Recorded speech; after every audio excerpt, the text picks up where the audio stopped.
یا ایھا الذین آمنوا صلوا علیہ وسلموا تسلیما اللہم صل وسلم وبارک علی سیدنا ونبینا ومولانا محمد وبارک وسلم وصلی علیہ الصلاۃ والسلام علیک یا رسول اللہ الصلاۃ والسلام علیک یا حبیب اللہ الصلاۃ والسلام علیک یا شفیع المذنبین الصلاۃ والسلام علیک یا رحمۃ للعالمین۔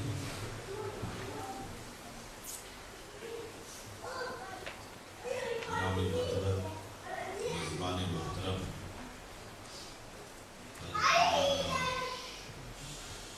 قاری عبدالرحیم صاحب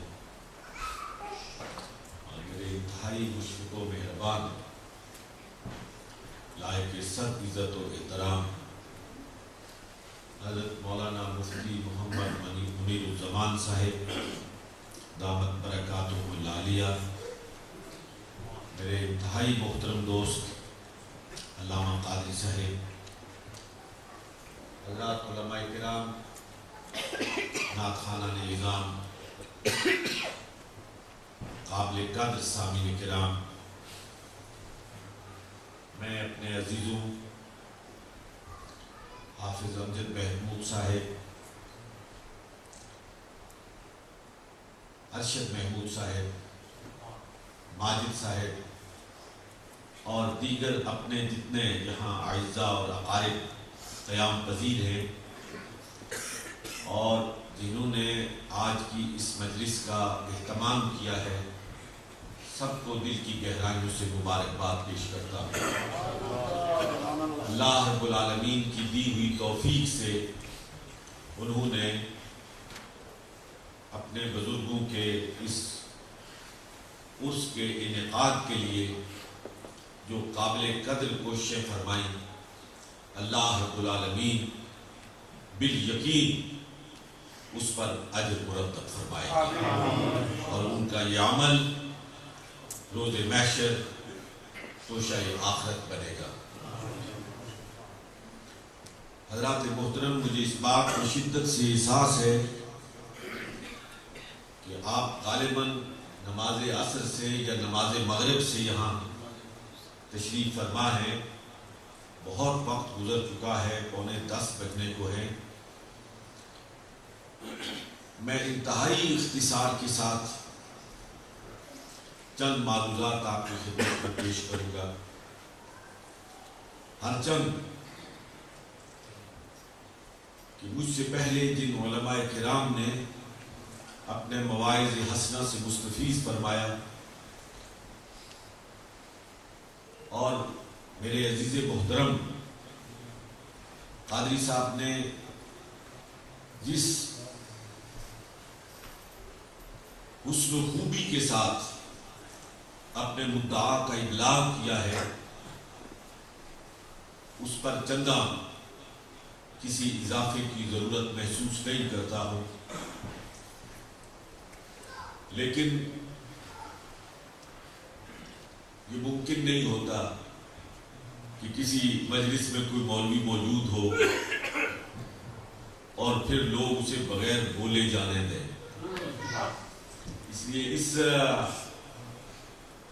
فرض کو نبھاتے ہوئے صرف چند جملے، چند معلومات آپ کی خدمت میں پیش کرنے کی کوشش کروں گا۔ اللہ رب العالمین ہم جو کہتے ہیں، ہم جو بولتے ہیں، اس پر عمل کرنے کی توفیق برحمت فرمائے۔ حضرات محترم، آپ ایک صوفی، ایک مرد خود آگاہ کی مجلس ایصال ثواب میں شریک ہیں۔ میں کوشش کروں گا کہ اپنی گفتگو کو مرکوز رکھوں اسی مناسبت کے ساتھ۔ خواتین و حضرات، انسان دو چیزوں سے مرکب ہے، دو چیزوں سے بنتا ہے انسان.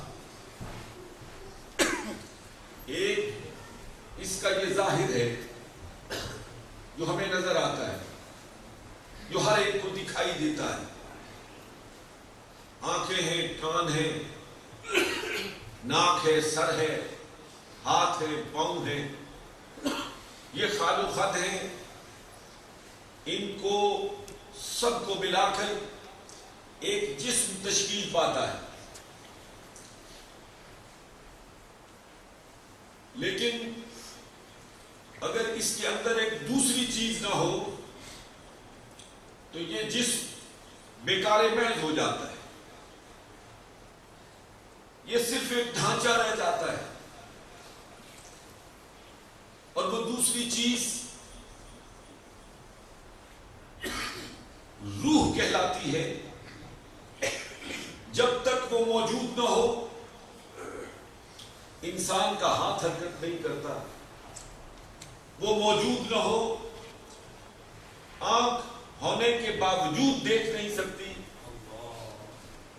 وہ موجود نہ ہو کان ہونے کے باوجود سن نہیں سکتے، وہ موجود نہ ہو زبان ہونے کے باوجود انسان بول نہیں سکتا. تو ان دونوں چیزوں کو ملا کر جسم اور روح کے رشتے کو جوڑ کر ایک مستقل انسان تشکیل پاتا ہے. اب لازم یہ ہے کہ ہم اس ظاہر کی بھی حفاظت کریں، اس اندر والی چیز کی بھی حفاظت کریں. ان میں سے ایک بھی ناقص ہو جائے تو انسان ناقص کہلاتا ہے. اگر پاؤں میں خرابی پیدا ہو جائے تو انسان لنگڑا ہو جاتا ہے. اگر انسان کی ایک آنکھ خراب ہو جائے تو انسان بھیگا ہو جاتا ہے. اگر انسان کا ایک کان خراب ہو جائے تو وہ صرف ایک طرف سن سکتا ہے. وہ ایک ناقص انسان کہلاتا ہے. حضرات محترم، میں اسی بنیاد پر اپنی دلیل کو قائم کرتے ہوئے آپ کی خدمت میں یہ عرض کرنا چاہتا ہوں کہ جو آپ کا اندر کا انسان ہے،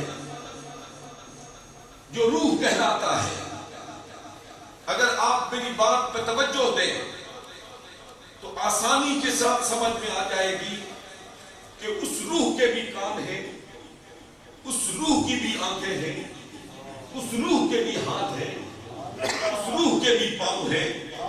وہ روح بھی سنتی ہے، وہ روح بھی دیکھتی ہے، وہ روح بھی بولتی ہے.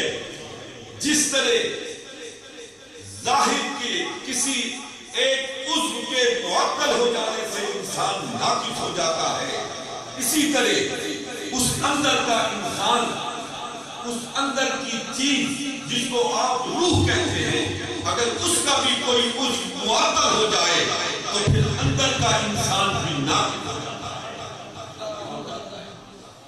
اس ظاہری جسم کی تشکیل کے لیے، اس کی نشو و نما کے لیے، اس کو گرمی اور سردی سے محفوظ رکھنے کے لیے، اس کو بیماریوں سے محفوظ رکھنے کے لیے آپ کیا کیا طریقے استعمال فرماتے ہیں؟ اس کو قوت بخشنے کے لیے آپ غذائیں استعمال کرتے ہیں، آپ پھل استعمال کرتے ہیں.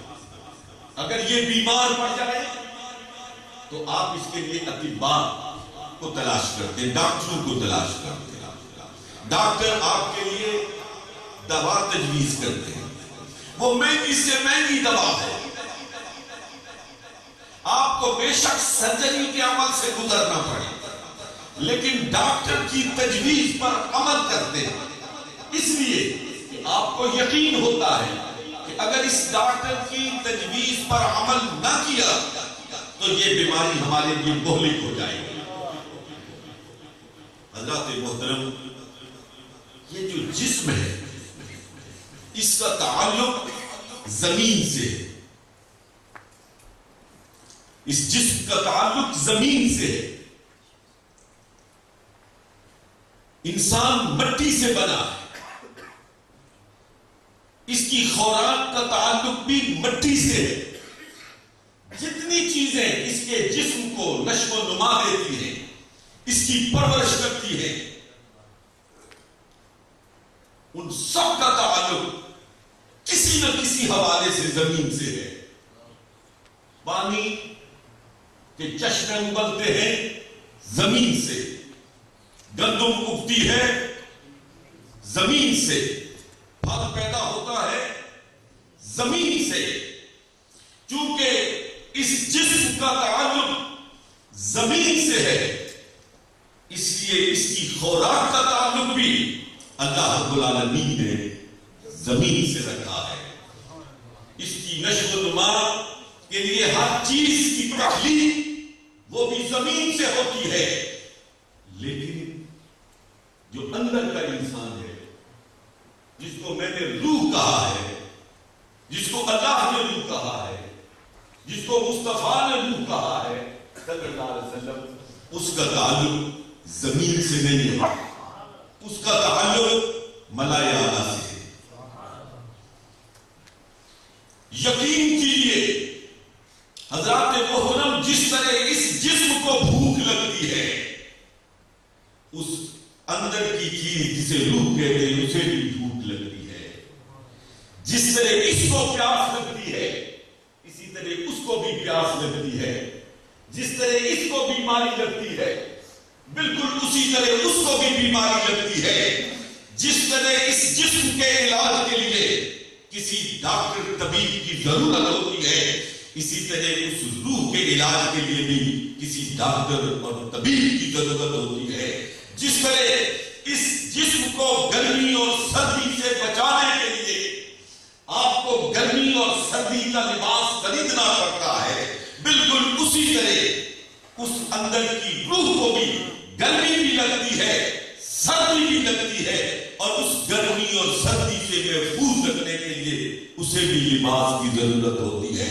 لیکن دونوں لباسوں میں فرق ہوتا ہے، دونوں لباسوں میں فرق ہوتا ہے۔ یہ لباس جو اس جسم کی ضرورت ہے وہ تو میں بھی دیکھتا ہوں، آپ بھی دیکھتے ہیں، میں بھی خریدتا ہوں، آپ بھی خریدتے ہیں۔ جو اس جسم کی غذائیں ہیں، معقولات ہیں، مشروبات ہیں، وہ میں بھی استعمال کرتا ہوں، آپ بھی استعمال کرتے ہیں۔ لیکن میں تھوڑی سی آپ کی توجہ چاہتا ہوں کہ جب اندر کے روح کو، اندر کے انسان کو بھوک لگتی ہے تو اس بھوک کو مٹانے کے لیے روٹی نہیں کھانی پڑتی، اس بھوک کو ختم کرنے کے لیے پھل استعمال نہیں کرنا پڑتا، اس روح کو غذا دینے کے لیے اس مٹی سے تعلق رکھنے والی کسی چیز کا استعمال نہیں کیا جاتا ہے۔ اللہ رب العالمین ارشاد فرماتا ہے کہ تمہاری روح کو بھوک لگتی ہے، پیاس لگتی ہے، اس بھوک اور پیاس کو مٹانے کے لیے میں تمہیں بتاتا ہوں، الا بذکر اللہ تطمئن القلوب۔ جب تمہاری روح کو بھوک لگے، جب تمہاری روح کو پیاس لگے تو پھر پانی کا پیالہ ہاتھ میں نہ لو، پھر تم روٹی کا ٹکڑا ہاتھ میں نہ لو۔ جب روح کو بھوک لگے تو بلند آواز سے پکار کے کہو اللہ اکبر، اللہ اکبر، تمہاری روح کی بھوک ختم ہو کر رہ جائے گی۔ اس جسم کی غذا کا تعلق زمین سے ہے اور روح کی غذا کا تعلق آسمان سے ہے، ملائے اعلیٰ سے ہے۔ اس جسم کی خوراک نیچے سے آتی ہے اور روح کی غذا اوپر سے آتی ہے۔ لیکن حضرات محترم، آج میں جس جانب جہاں نوجوانوں کی اکثریت تشریف فرما ہے، نعرہ تکبیر، نعرہ رسالت، دربار عالیہ گگاش تشریف دور کرانا چاہتا ہوں کہ آج کا جو سب سے بڑا ہمارا المیہ ہے وہ یہ کہ ہم اپنی ظاہری بود و باش کے لیے، اپنے ظاہری حسن و جمال کے لیے تمام تر کوششیں بنوے کار لاتے ہیں، لیکن اپنے روح کی تشکیل کے لیے، اپنی روح کی نشو و نما کے لیے،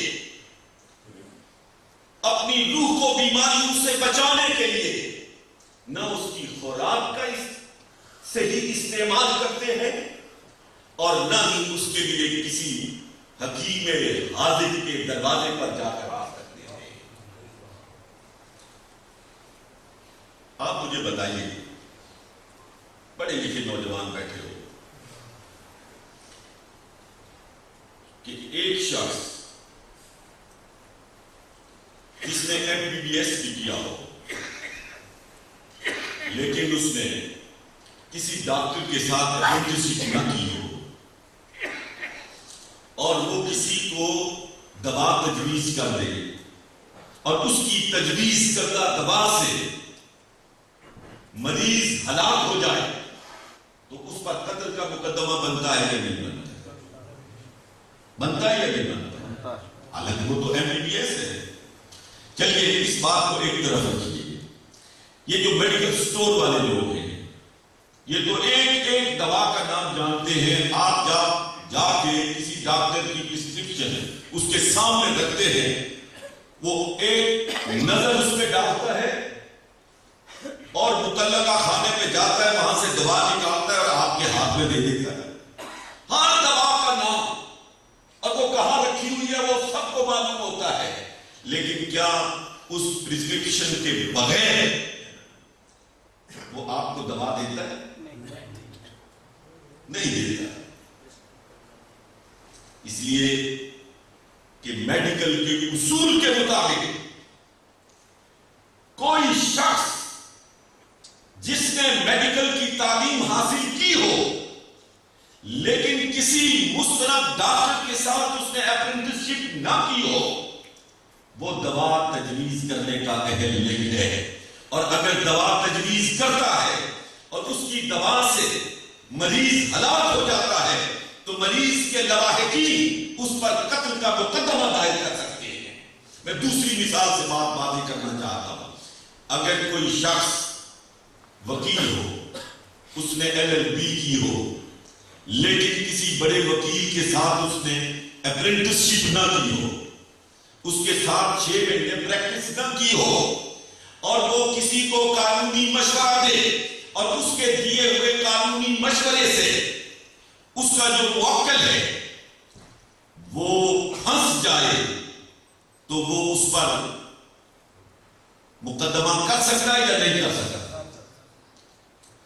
اس لیے کر سکتا ہے کہ جب تم نے اپرینٹسشپ نہیں کی تھی تو تم نے اس کو قانونی مشورہ کیوں دیا؟ تو اس کا مجاز ہی نہیں تھا کہ اس کو قانونی مشورہ دیتا۔ حضرات محترم، ہم اپنے اس جسم کو بچانے کے لیے ڈاکٹر ہو یا وکیل ہو اس کے لیے اپرینٹسشپ لازم قرار دیتے ہیں۔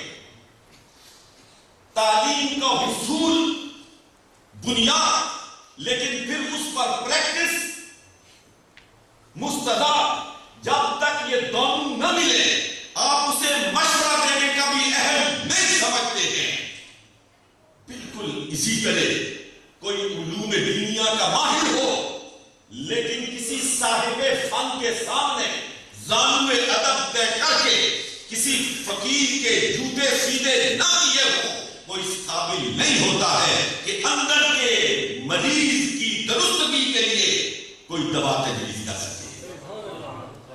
اندر کی مرض کی تشخیص وہی کر سکتا ہے جو کسی ماہر طبیب کے سامنے کچھ وقت گزار چکا ہو، جو اپنا اندر روشن کر چکا ہو، جو کسی صاحب نظر کے سامنے بیٹھ کر اپنے دل کی دنیا کو درست کر چکا ہو، پھر اسے یہ حق پہنچتا ہے کہ اپنے پاس اندر کے آنے والے مریض کے لیے کوئی نسخہ کیمیا تجویز کرے، لیکن افسوس کی بات یہ ہے کہ ہم ظاہر کے حسن و جمال کو قائم رکھنے کے لیے تو ایک ایک سے پوچھتے ہیں تو نے کس سے علاج کروایا، تو نے کس سے علاج کروایا، تو نے کس سے علاج کروایا. اور جب 20 لوگ شہادت دیتے ہیں کہ میں نے فلاں سے فلاں سے فلاں سے علاج کروایا اور شفا یاب ہو گیا، پھر ہم بھی اس کی طرف رجوع کرتے ہیں. لیکن اندر کی دنیا کو سنوارنے کے لیے نہ تلاش میں سرگرداں ہوتے ہیں، نہ کسی سے پوچھتے ہیں، نہ اس کی کوئی ضرورت محسوس کرتے ہیں، اور اگر ضرورت محسوس کرتے ہیں تو پھر کسی زیادہ تلاش کے دھندے میں نہیں پڑتے.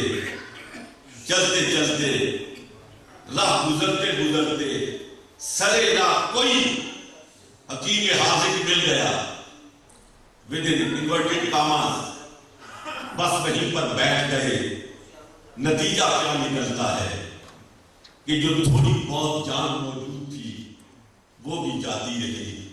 اپنے تئیں یہ سمجھتے رہے کہ مقامات بلند ہو رہے ہیں، لیکن حقیقت یہ ہوتی ہے کہ جو رہی سے ہی کسر ہوتی ہے وہ بھی ختم ہو کر رہ جاتی ہے.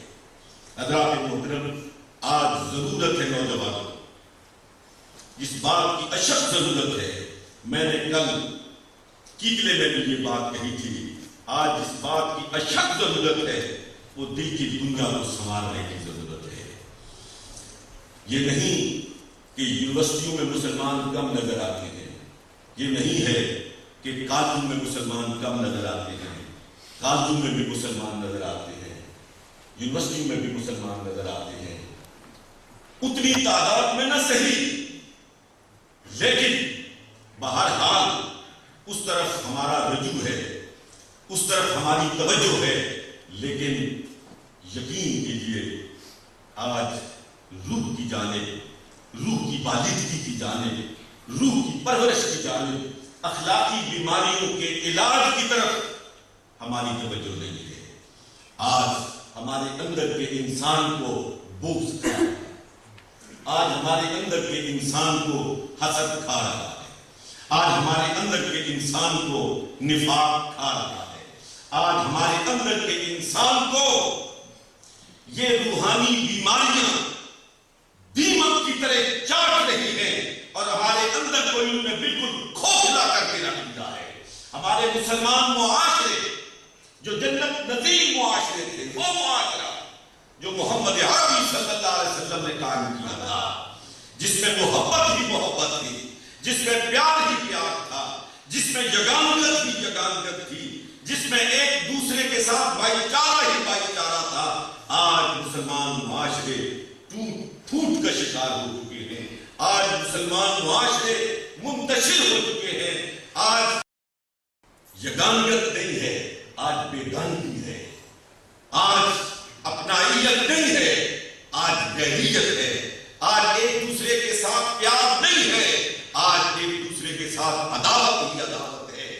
ہم رشتہ دار ہونے کے باوجود حسب اور نسب کے اعتبار سے ایک دوسرے کے ساتھ گہرا تعلق رکھنے کے باوجود ایک دوسرے کی عزت اور احترام کو برداشت نہیں کر سکتے ہیں، ایک دوسرے کی آسودگی کو برداشت نہیں کر سکتے ہیں.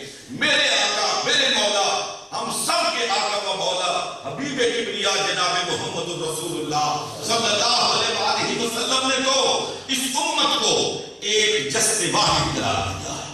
جسد واحد، ایک جسم قرار دیا، ایک جسم کہ جس کے ایک عضو کو تکلیف ہو جائے تو پورا جسم کام ہوتا ہے، پورے جسم پر لرزہ طاری ہو جاتا ہے. آپ نے دیکھا نہیں کہ اگر انگلی میں تکلیف ہو، انگلی میں تکلیف ہو تو پورا جسم بخار میں مبتلا ہو جاتا ہے. تکلیف انگلی کو ہوتی ہے اور بخار میں پورا جسم جل رہا ہوتا ہے.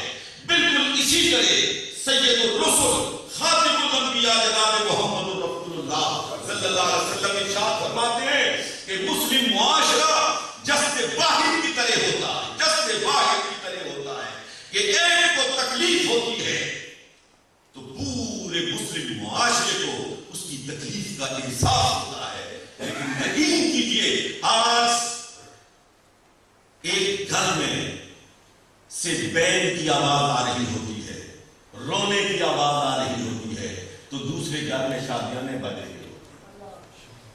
ایک گھر میں بھوک ہوتی ہے, افلاس ہوتی ہے, اور دوسرے ساتھ والے گھر میں دولت کی لیل بیل ہوتی ہے. احساس ختم ہو چکا ہے. جب تک ہم واپس پیچھے مڑ کر اپنے دلوں کے اندر پاکیزگی پیدا نہیں کریں گے اور ان روحانی بیماریوں کا علاج کر کے اپنے دل کو پاک اور صاف نہیں بنائیں گے, یقین کیجیے وہ مقصود اور مطلوب انسان جو اللہ کو مطلوب ہے, جو اللہ کا مقصود انسان ہے, وہ تشکیل نہیں پا سکتا ہے. محمد رسول اللہ صلی اللہ علیہ وسلم کی بعثت مبارکہ دیکھیے اور آپ کی تمام تگ و دو کو دیکھیے تو سرکار علیہ الصلوۃ والسلام انسانیت کی تشکیل کرتے ہوئے نظر آتے ہیں, انسان کو انسان بناتے ہوئے نظر آتے ہیں, انسان بناتے ہوئے نظر آتے ہیں. ابھی مولانا نے کہی بڑی خوبصورت بات کہی تھی. سید الرسل خاتم الانبیاء جناب محمد رسول اللہ صلی اللہ علیہ وسلم نے بظاہر کوئی کتاب نہیں لکھی ہے, امی کہا جاتا ہے آپ کو, لیکن ایک شعر نوکے زبان ہے, آپ کی نظر کرنا چاہتا ہوں, معلوم نہیں کس کا ہے. امی لقب و نکتہ دان عالم, امی لقب و نکتہ دان عالم, بے سایہ و سائبان عالم. امی لقب نعرہ رسالت یا رسول اللہ, نعرہ حیدری یا علی. امی لقب و نکتہ دان عالم, بے سایہ و سائبان عالم. حضور علیہ الصلوۃ والسلام نے, کوئی لوگ کہتے ہیں کتاب نہیں لکھی, اور میں نے کہا تھا, میں نے کہا کسی نے ایک لکھی, کسی نے دو لکھی, کسی نے 3 لکھی, کسی نے 4 لکھی, کوئی 100 تک پہنچ گیا, سینچری مکمل کر لی. میرے آقا حضرت محمد رسول اللہ صلی اللہ علیہ وسلم کی قربان جائیے کہ آپ نے تو 1.5 لاکھ کتابیں لکھی, 1.5 لاکھ کتابیں لکھی.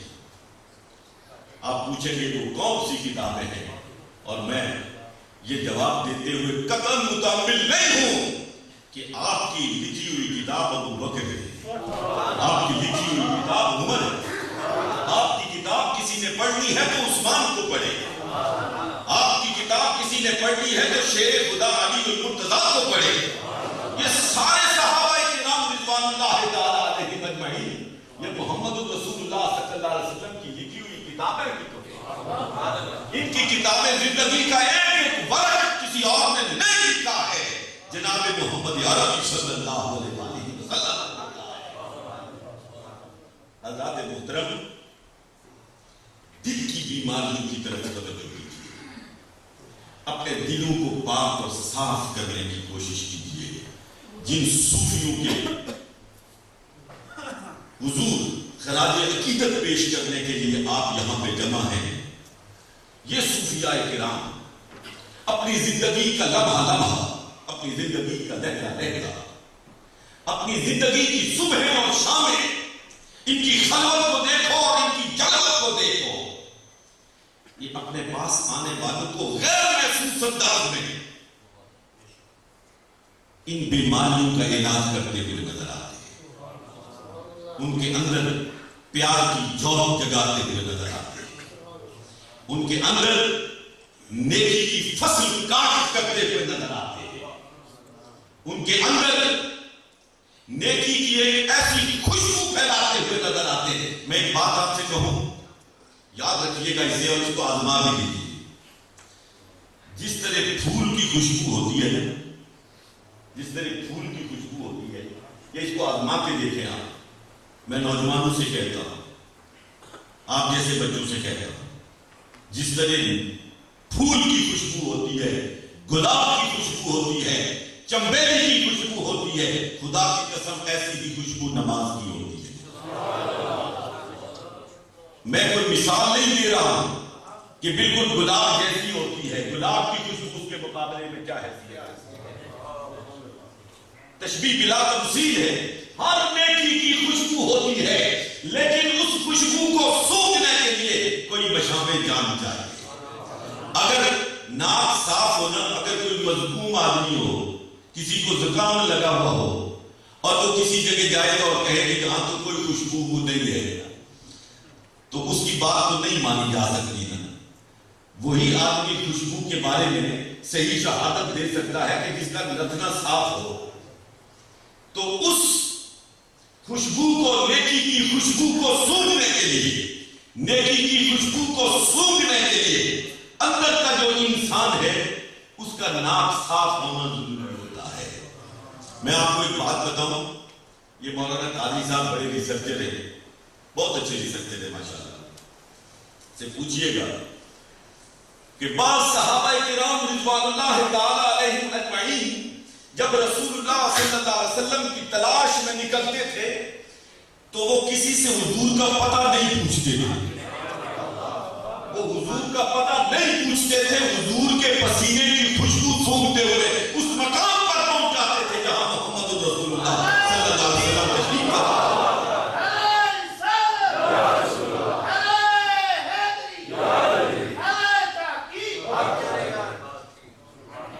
حضرات محترم، میرے نوجوان بیٹوں،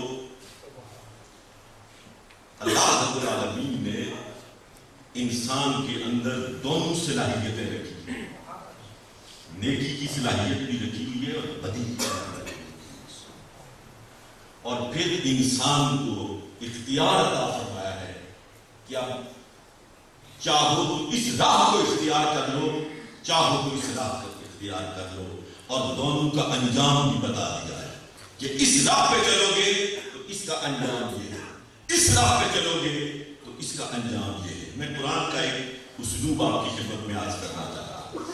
قرآن کا اپنا انداز ہے۔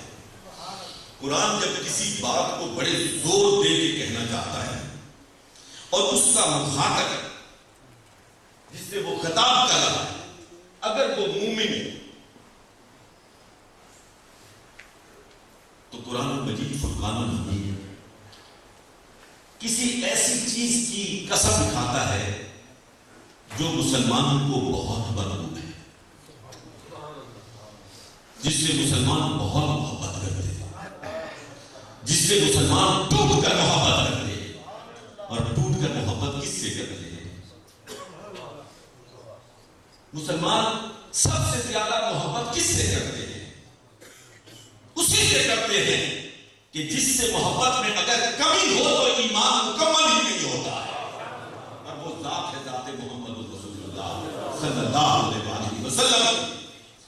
تو جب قرآن مجید فرقان الحمید مسلمانوں سے خطاب کرتا ہے اور بات کو زور دے کر کہتا ہے تو کبھی سرکار کے چہرے کی قسم اٹھاتا ہے، کبھی سرکار کی زلفوں کی قسم اٹھاتا ہے، کبھی سرکار کے دیس کی قسم اٹھاتا ہے، کبھی سرکار کے پتھر مارنے کے انداز کی قسم اٹھاتا ہے، کبھی سرکار کے گھوڑوں کی قسم اٹھاتا ہے، کبھی ان گھوڑوں کے پاؤں سے نکلنے والی اور اٹھنے والی دھول کی قسم اٹھاتا ہے، اور کبھی ان کے پاؤں سے نکلنے والی چنگاریوں کی قسم اٹھاتا ہے۔ وَالْعَادِيَاتِ ضَبْحًا فَالْمُورِيَاتِ قَدْحًا فَالْمُغِيرَاتِ صُبْحًا فَأَثَرْنَ بِهِ نَقْعًا فَوَسَطْنَ بِهِ جَمْعًا۔ مجھے قسم ہے ان گھوڑوں کی۔ یار گھوڑوں میں کیا خاص بات ہے؟ گھوڑے میں کیا خاص بات ہے کہ اللہ تبارک و تعالیٰ کو اتنا پیار آ گیا کہ 5 مرتبہ صرف گھوڑے کی قسم نہیں، اس کی سونگ سے اٹھنے والی چنگاریوں کی قسم، اور پھر جس طرح گھوڑا سینہ تان کر دشمن کی صفوں میں گھستا ہے، اس گھسنے کے انداز کی قسم رب تعالیٰ اٹھا رہا ہے۔ کیوں؟ کوئی گھوڑے میں کوئی خاص بات ہے؟ نہیں، اس گھوڑے کی پیٹھ کو محمد عربی صلی اللہ علیہ وسلم اور آپ کے صحابہ کرام رضوان اللہ تعالی علیہم اجمعین کہ جسم کو مست کرنے کی سعادت حاصل ہے، رب کو گھوڑوں پر اتنا پیار آ گیا ہے کہ مختلف اسلوب بدل بدل کر ان کی قسمیں اٹھا رہا ہے۔ قاری صاحب جانتے ہیں مولانا محمد شریف صاحب تھے میرے والد گرامی رحمۃ اللہ علیہ کے استاد۔ ہمارے والد صاحب بھی گھوڑوں سے بہت محبت کرتے تھے، رکھتے بھی تھے، محبت بھی کرتے تھے۔ مولوی محمد شریف صاحب ان کے استاد تھے، انہی کے پاس رہتے تھے وہیں دربار شریف میں، اور انہوں نے بھی بڑا خوبصورت گھوڑا رکھا ہوا تھا۔ تو ایک دن مجلس میں بیٹھے ہوئے مولوی صاحب نے بڑے سائے کو فضل آتی تھے، کہنے لگے جس کو گھوڑے سے پیار نہیں ہے اس کا ایمان مکمل نہیں۔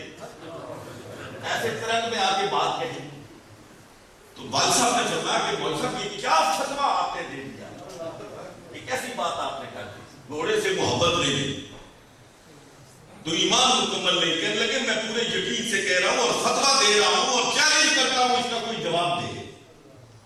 پورے یقین سے کہتا ہوں۔ کہا کس بنیاد پہ کہتے ہیں؟ کہا جس گھوڑے کی 5 مرتبہ رب تعالیٰ قسمیں کھاتا ہے، اگر اس مومن اس سے محبت نہیں کرتا ہے تو پھر اس کا ایمان کہاں مکمل ہوتا ہے؟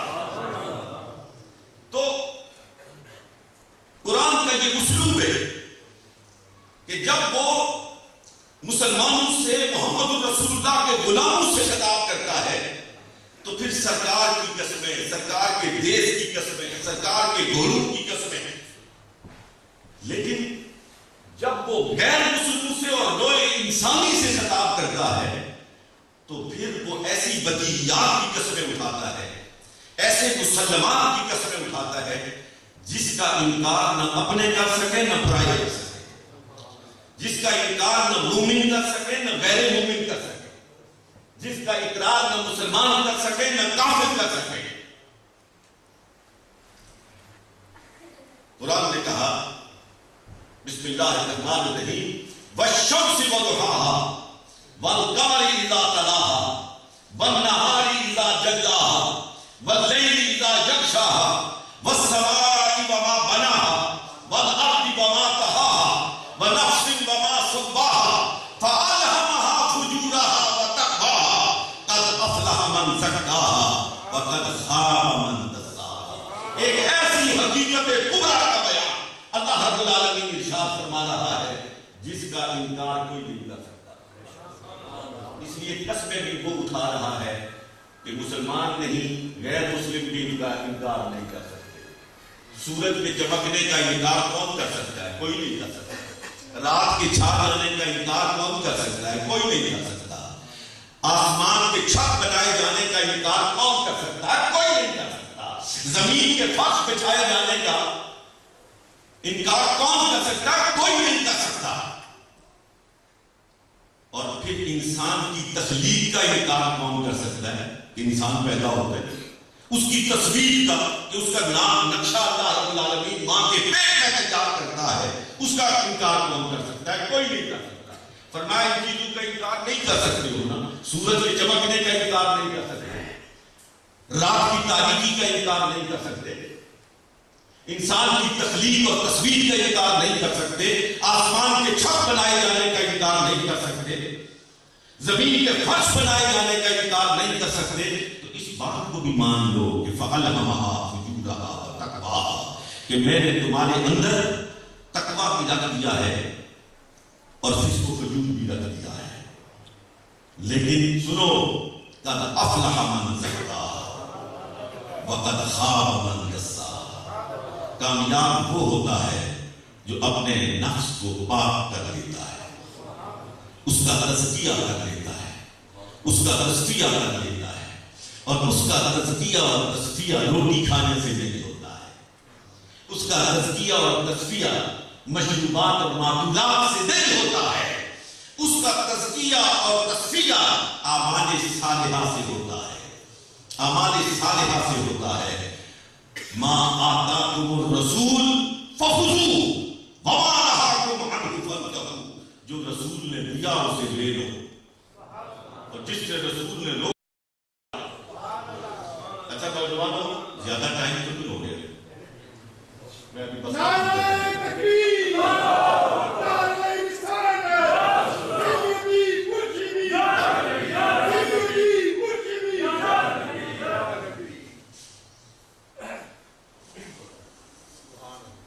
حضرات محترم،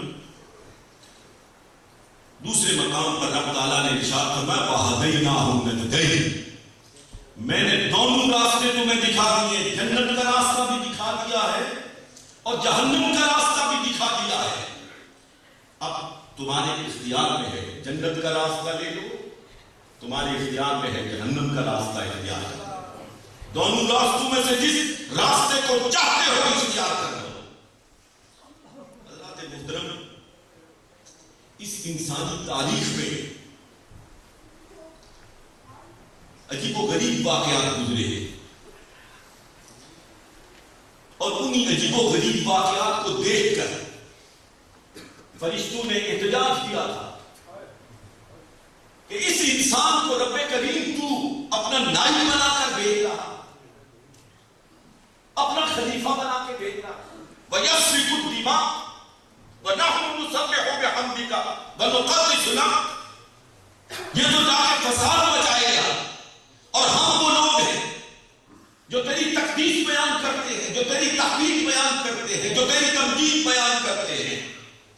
لیکن دوستان محترم، فرشتے تھے، بڑی اللہ کی مقرر مخلوق ہے، لیکن وہ دیکھ رہے تھے فرعون کو، وہ دیکھ رہے تھے نمرود کو، وہ دیکھ رہے تھے ابو لہب کو، وہ دیکھ رہے تھے ابو جہل کو، وہ دیکھ رہے تھے یزید کو، لیکن رب کریم فرما رہا تھا فرشتوں تم ان کو دیکھ رہے ہو لیکن آگ میں کودنے والے ابراہیم کو نہیں دیکھ رہے۔ فرشتوں تم فرعون کو دیکھ رہے ہو لیکن تمہاری نظروں کے سامنے موسیٰ نہیں ہے۔ فرشتوں تم ابو لہب، ابو جہل، عتبہ اور شیبہ کو دیکھ رہے ہو لیکن طائف کے بازار میں پتھر کھا کر دعائیں دینے والے محمد عربی صلی اللہ علیہ وسلم کو نہیں دیکھ رہے ہو۔ تم یزید کی ستم ظریفی کو تو دیکھ رہے ہو لیکن اپنا سر سجدے میں رکھ کر شہادت کا جام پینے والے سیدنا حسین کو تو نہیں دیکھ رہے ہو۔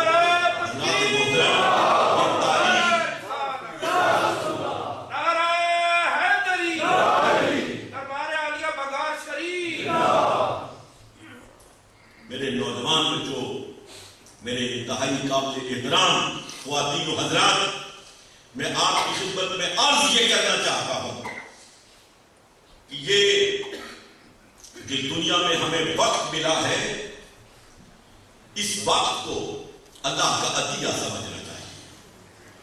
یہ جسم ملا ہے، اس جسم کے اندر روح ملی ہے، اس جسم کی حفاظت بھی ہم پہ لازم ہے، اور اس کے اندر پائی جانے والی روح کی حفاظت بھی ہماری ذمہ داری ہے۔ ان ذمہ داریوں میں کوتاہی کی تو خدا کے سامنے جواب دہ ہونا پڑے گا۔ ایک بات آپ کی خدمت میں عرض کروں، دیکھیے خودکشی کیوں حرام ہے؟ خودکشی کرنا کیوں حرام ہے؟ آپ کا اپنا جسم ہے،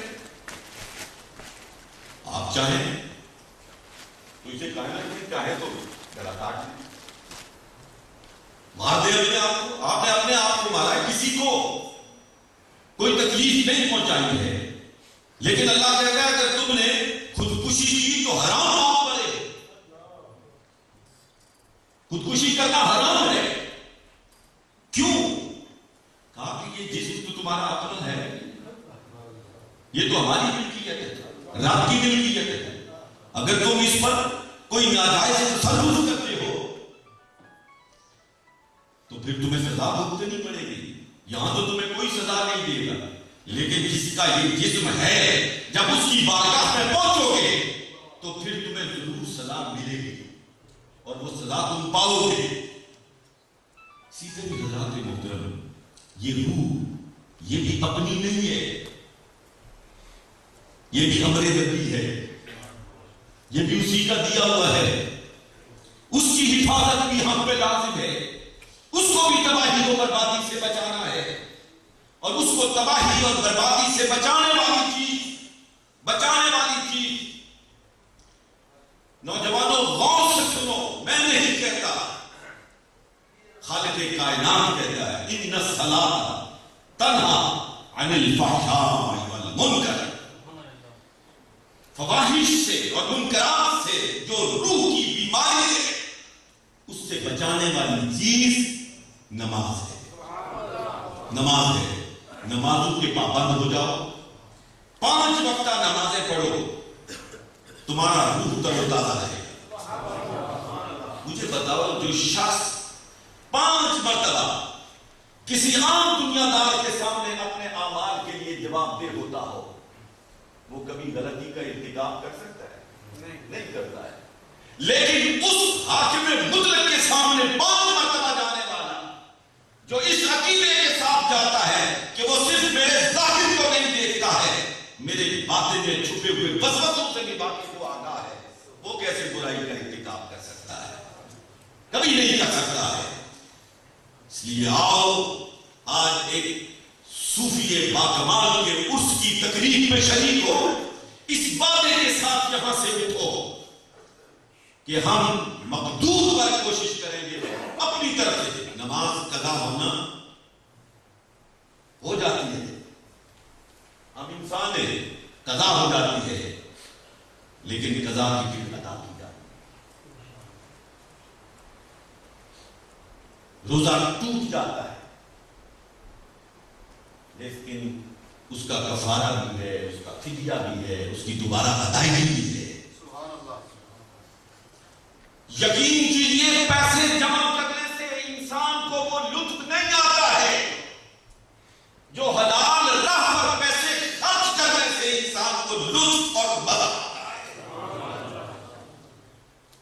یہ نیکیاں کر کے دیکھیے، پھر دیکھیے آپ کی روح کے اندر کتنی تقویت پیدا ہوتی ہے، آپ کی روح کتنی مضبوط تر ہوتی چلی جاتی ہے، اور کسی بڑی سے بڑی طاقت کے ساتھ ٹکرانے کے لیے تیار ہو جاتی ہے۔ یہ جو ہمارے پرانے صوفیاء کسی کو اپنی جوتے کی نوک پر بھی نہیں لکھتے تھے، کیوں؟ ان کی روحیں مضبوط تھی۔ ایک بزرگ تھے قاضی صاحب دمشق کے رہنے والے سعید الحلبی، ان کے بارے میں نے پڑھا کہ سعید الحلبی بڑے مستغنی قسم کی بزرگ تھے، دمشق میں رہتے تھے، کسی کی کو پرواہ میں نہیں جاتے تھے۔ وہاں کے گورنر کو پتا چلا، وہ آپ سے ملاقات کے لیے حاضر ہوا۔ آپ اس وقت اپنی مجلس میں تشریف فرما تھے، چند آپ کے عقیدت مند آپ کے پاس بیٹھے تھے، اور آپ کی زبان سے نکلنے والے جواہر کو اپنی جھولیوں میں سمیٹ رہے تھے۔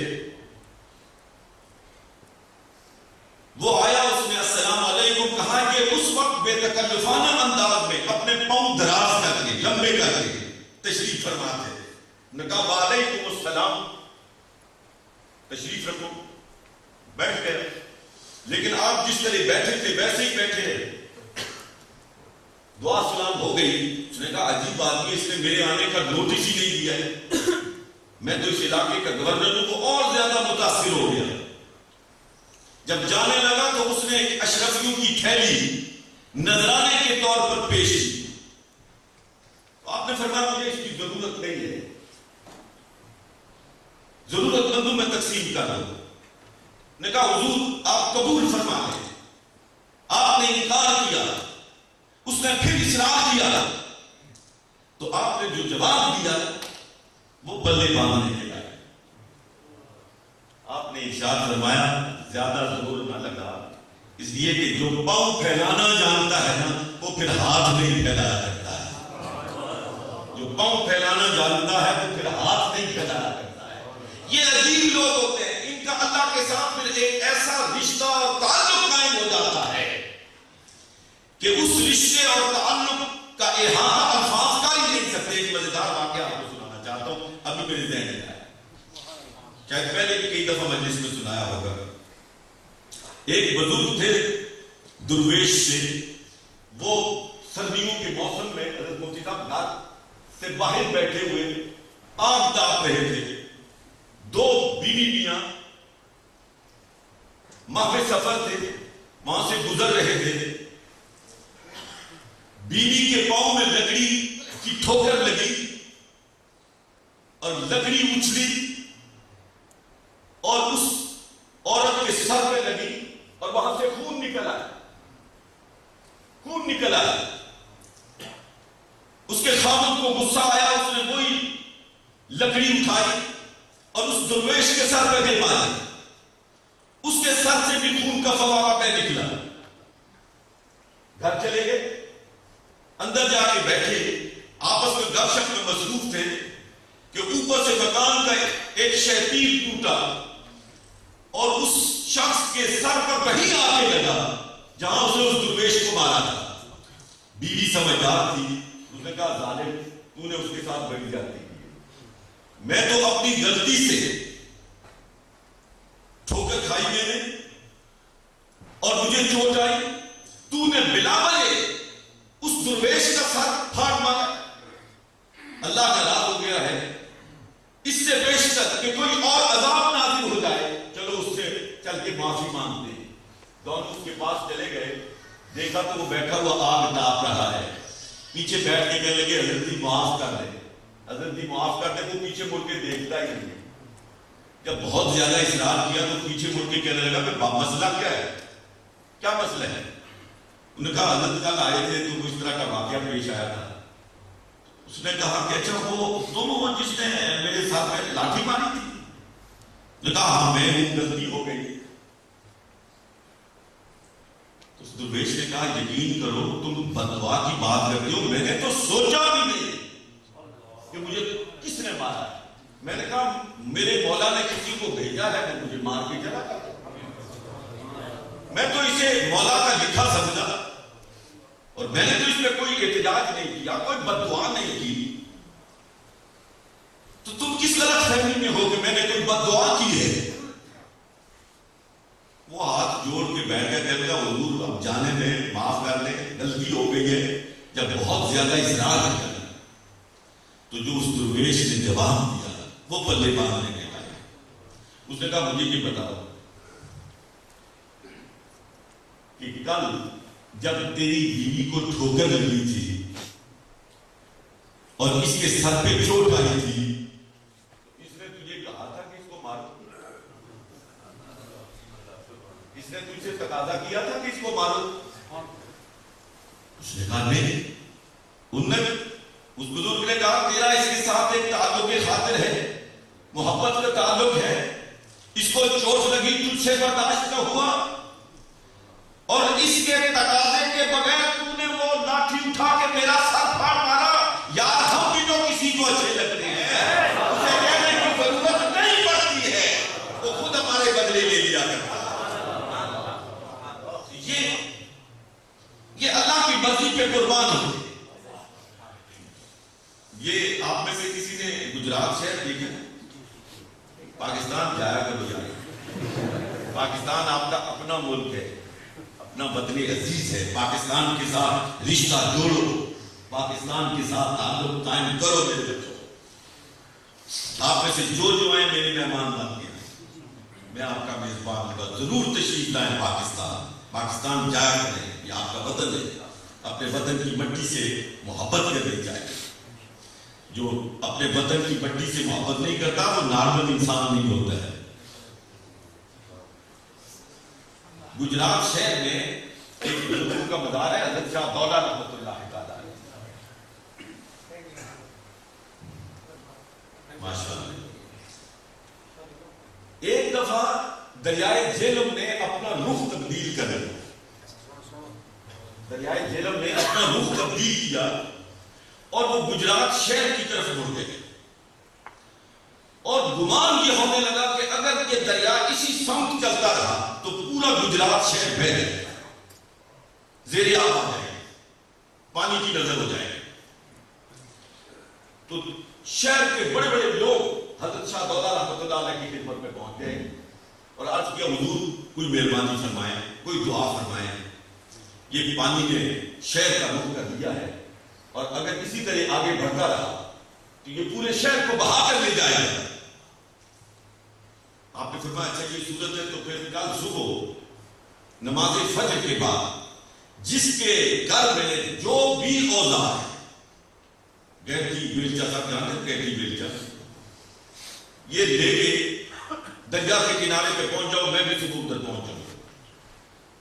سب چپ ہو گئے، لیکن کمال آدمی ہے. اب یہ گہتی بیلچے سے دریا کا رخ موڑنے لگا. ہم تو آئے تھے دعا کے لیے. اب یہ دعا کرنے کے بجائے کہتے ہیں گہتی بیلچا لے کے وہاں پہ آ جاؤ، ہم دریا کا رخ موڑیں گے.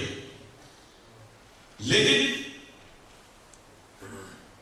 بزرگ نے کہا، انہوں نے اس پہ آمین کہی، اور نماز فجر کے بعد پورا گجرات شہر گہتیاں اور بیلچے اور اس طرح کے اوزار دیے ہوئے دریا کے کنارے پہ پہنچ گیا.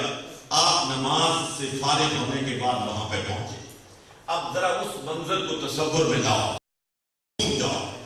حضرت شاہ دولہ رحمۃ اللہ تعالیٰ علیہ نے جدھر پانی کا رخ تھا نا، جس طرف پانی کا رخ تھا، جدھر جا رہا تھا، شہر کی طرف جا رہا تھا، ادھر ہی کھودنا شروع کر دیا، پانی کا رستہ بنانا شروع کر دیا، اور سب کو کہا میرے پیچھے پیچھے کھودو.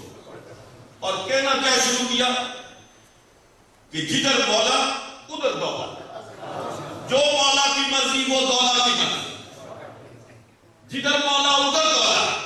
اب یہ کہتے جاتے ہیں اور کھودتے چلے جاتے ہیں. اور جو یہ عمل شروع ہوا نا، ابھی چند منٹ نہیں گزرے تھے کہ پانی نے اپنا رخ تبدیل کرنا شروع، پانی نے اپنا رخ تبدیل کرنا شروع کر دیا، اور گجرات شہر پانی میں ڈوبنے سے نجات پا گیا. اللہ کے قدرت، اگر دل کی بیماریاں دور ہو جائیں، دل صاف ہو جائے، دل پاک ہو جائے، اور اس پاک اور صاف دل سے صدا نکلے، تو یقین کیجئے یہ فضا نیچے رہ جاتی ہے، یہ ہوا نیچے رہ جاتی ہے. میں تو کہتا ہوں سدرۃ المنتہا نیچے رہ جاتی ہے، اور مومن کی آواز عرش اولا کے گدروں سے جا کے ٹکراتی ہے، اور قبولیت کی خلق سے سرفراز ہوتی ہے. وآخر دعوانا الحمدللہ رب العالمین.